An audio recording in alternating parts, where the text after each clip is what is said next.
Hi guys! Ito na, dumating na yung dinner. So, kinuha ko sa labas. And then, ipapasok na natin para makita natin kung ano yung ating dinner for tonight. So, this is my last night here in the hotel. And bukas na po tayo lalabas. So, tingnan po natin ang ating dinner. So, this is miso shiro. And of course, meron ulit salad. Ayan. May salad. And merong juice. May juice tayo. And of course, merong fork spoon and chopstick. And ito na yung ating dinner. So guys, tingnan po natin kung ano ang dinner natin. Wait lang po at ipapakita ko sa inyo ang ating dinner. So, bubuksan po natin ang dinner para isda naman ngayon. So, wait lang at kain tayo. So, ayan po ang ating dinner. Ayan. Merong shrimps with spinach and isda, carrots with talong and mushroom. And meron tayong dessert na para siyang malagkit. And meron ganyan. Parang labanos and rice. Ayan po. At ito pong soup natin ngayon ay lalagyan po natin yan ng hot water.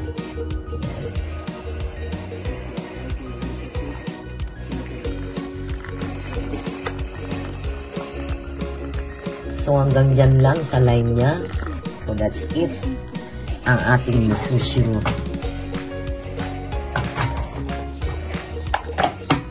So mag-i-start na po tayong kakain.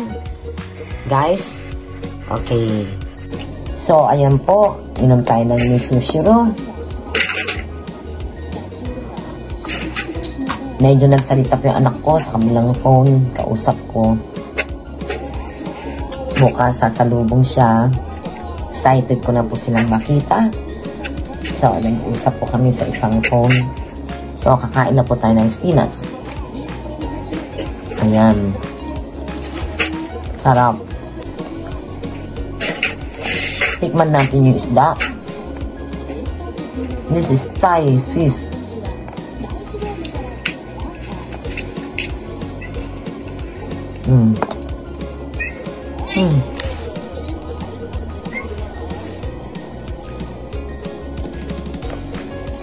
Tulad nga ng sabi ko nun sa isang video, na ito dumating na ako sa Japan, eh balik ako sa dating pagkain na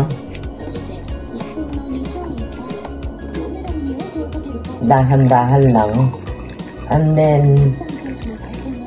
puro hot water. Nakaubos na yata ako ng 7 bottle kasi nag-order ako ng isang araw ng 3, and then 3 ulit. So, may 3 na dito. 6 na yung naiinom ko, na iniinit ko dito sa airpot. Saksak ko lang sa kuryente. Then, mainit ka agad. So, ayan na po. 6 na yung 7 na pala. So, puro hot water iniinom ko. Pasaglit-saglit lang yung juice kasi kailangan din ng katawan yung fruit juice. Pero, mostly hot water. Kaya, sabi ko sa inyo, ang bilis po na nagnipis yung aking katawan kasi nung nandun ako sa ewan, pero lagi po pag nagpupunta ako sa Pilipinas, lagi po akong tumataba, yung parang namamaga yung katawan pag nandun kasi sobrang init. Isa pa yung puro malamig because sa weather doon na grabing init.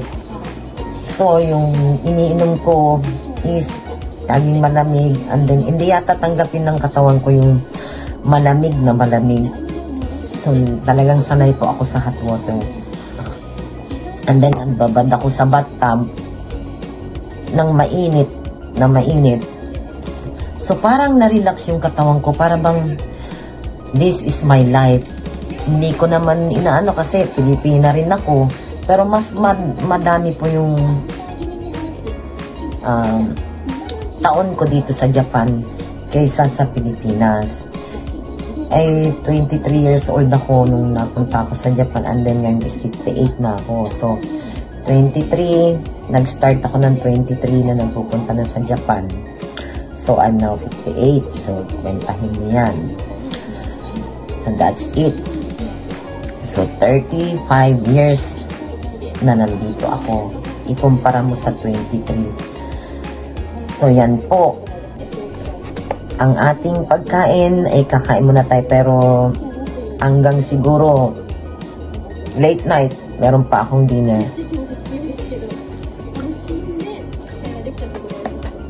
Ano kaya lasa ng talong? Ang dami ko nang kinain talong sa Pilipinas. Iniihaw, piniprito, nilalagay sa paksiw. So, dito muna ako, guys. Papaalam muna ako. And then, magre-relax na naman ako. Kasi para sa preparation for tomorrow, for my saliva, para maipasa natin. So, kailangan maging relax ang katawan at maging prepare ako para sa last test bukas. And then, pag nakapasa ulit bukas, pwede nang lumabas. So, pag hindi, kawawa naman yung mga hindi kasi hindi sila makakalabas. They will spend again another 10 days. So, that's the stress or nervous kasi gusto mo lang lumabas. Pero kung ang Diyos lang kasi nakakaalam nun. So, ito yung pinasok mo sa pandemic na gusto mong pumunta sa ibang bansa. Pero kung sa naranasan ko, kung ako, mananahimik muna ako sa bahay. And then, after this pandemic na ito, eh, pwedeng magbiyahe-biyahe na ng Paris dati. Okay, pero yung ganito na naranasan, na nakita nyo naman, mga ipinakita ko lahat yan. Napaka matrabaho po. Nakaka-stress na, nakaka-nervous na, at napaka hirap. So, yan lang po guys. At medyo magpapahinga na tayo para bukas maaga tayong gumising at magawa ko yung last test na sinasabi dito sa papel. So, yan lang po. And then, thank you sa mga nanonood ng mga videos ko. And please subscribe and like my YouTube channel, Maria Lisa. So, bye-bye guys. Shout out sa mga anak ko. Andyan na ako bukas. Bye-bye. See you. Guys, good night. Matutulog na ako. Para bukas, ay maaga tayong lalabas. I'm excited na. Kaya, sleeping time. So, nasa bed na tayo and relax time. Bye-bye! Hi guys! Good morning! Eto na po. Dumating na yung ating saliva check. So, ganito po ang gagawin natin dyan.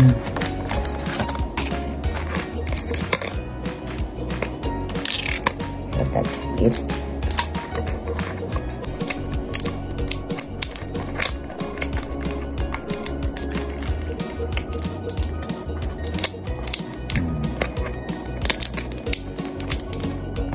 So, that's it. Ipapasok natin yan dyan. At dito tayo magsasalayba. At pupunuin natin hanggang dyan yan. So, gagawin ko na po, guys. At kumukuha ko lang po yung temperature. 36.3. So, start na ako. Mamaya na lang. Kasi hindi naman pwedeng ipakita. Bye. So, ayan guys. Napuno ko na po. At sabi nila, itatapon na pa itong ginamit. So, napuno ko na. And then, mabilis na po ako ngayon kasi natuto na ako kung paano mag-ipon ng saliva. Huwag ka lang umimik, ipunin mo sa loob, and then madali na lang. Bali, 3 beses lang napuno ko na. Yan. So, ipapasok natin yan dito. Ayan, may room number is dito. May pangalan pala, 20301 Maria Lisa Velasco. Ayan po. So, isi-save na natin yan. At, antayin natin dumating yung inspector. Siya ang kukuha nito. Hindi pwedeng ilabas kasi baka mapalitan. So, ang sabi, antayin na kumato at ibigay mo to. And then, ito, yung ginamit, pwede na daw itapon. So, tissue muna natin yan para hindi naman nila sabihin na baboy ang Pilipina. Tapon natin yan.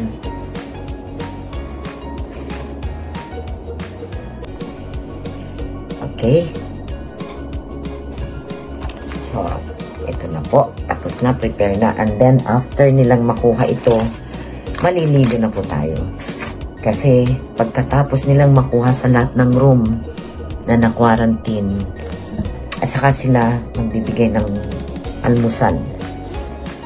So, medyo malilate ang almusal. Anyway, hanggang 4 p.m. kami mag-aantay or medyo much earlier. Kasi, para sa releasing niyan. Pag natapos ang resort niyan, and then, pag negative ka, pwede nang umalis. So, naantay kong kunin para makapag-bath tayo, hot bath. Dahil para ma-relax, and then, para prepare nang umalis mamaya. Ayusin ko na yung mga bagahe ko. See you outside the hotel. Bye-bye!